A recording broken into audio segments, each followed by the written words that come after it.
Agora, mais uma questão para a gente só finalizar, mas eu quero trazer esse tema aqui com você, professor, que são essas falas de Bolsonaro em relação ao Bolsa Família. Ele quer aumentar para R$ 300, hoje a quantia máxima está em torno ali dos R$ 190.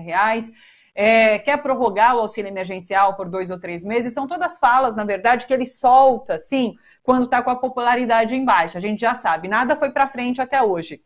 E tem essa questão do teto de gastos, né?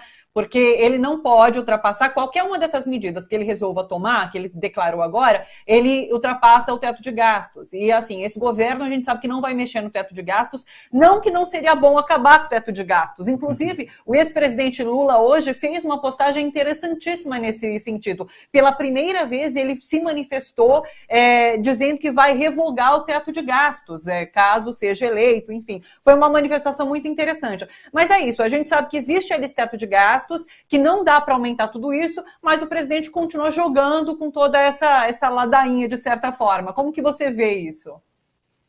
Olha, seria bom que ele aumentasse o auxílio emergencial, não para 300, mas para 600, como a gente sempre reivindicou que deveria ser 600. Que isso, se a gente olhar a experiência do ano passado, movimentou a economia e impediu uma queda no PIB maior. Isso é muito importante. Mais do que isso, permitiu que morresse menos gente, porque as pessoas ficaram em casa.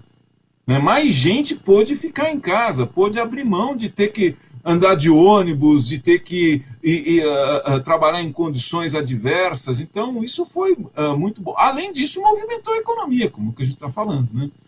Então, acabar com o teto de gastos é, na verdade, fundamental, mas dificilmente ele fará isso. Mas o que está pegando para o Bolsonaro é o seguinte: ele precisa, de alguma forma, garantir a popularidade dele, né? Ou garantir, a popularidade está caindo, né?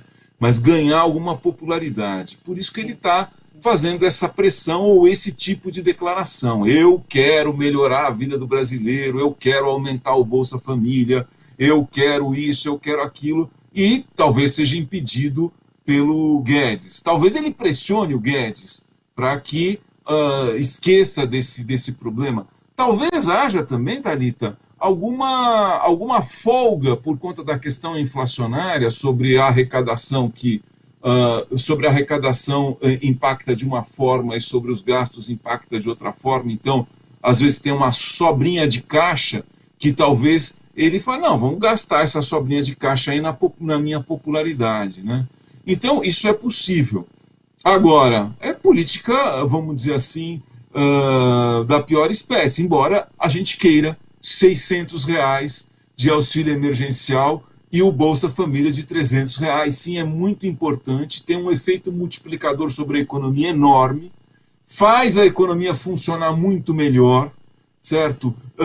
Esse dinheiro acaba, de uma certa forma, circulando no sistema econômico, incentivando os próprios empresários, incentivando o comércio, e isso, se a gente coloca a economia para crescer, isso impacta positivamente no próprio crescimento econômico. Então, e estruturalmente é muito importante. E estruturalmente, inclusive, deveria sim abandonar o teto de gastos de uma vez por todas. Eu imagino que não faça isso. Ou se vai fazer isso, talvez faça na surdina, né? Sem divulgar, porque o sistema financeiro, vamos dizer assim, que é oposição hoje, né? Os grandes bancos hoje viraram oposição a Bolsonaro, podem ficar muito bravos com o fim do teto de gastos, que são os verdadeiros defensores do teto de gastos, né? Você sabe que essa notícia sobre essas falas de Bolsonaro de aumentar a Bolsa Família, auxílio emergencial, não deve nem ter passado por Paulo Guedes, porque a manchete na imprensa era de que ele surpreendeu a equipe econômica ao fazer essas falas públicas. Então, a equipe econômica, daqui a pouco, Paulo Guedes falou, olha, não vai rolar, deixa quieto, e vai continuar tudo na mesma, realmente. Rubens, diga, é mais provável. Não, é o mais provável isso é o mais provável, que não tenha impacto. Agora, o Paulo Guedes, não sei se é ele que está com esse poder todo, porque, de uma certa forma, o poder do Paulo Guedes foi dividido com o Centrão, com o Lira.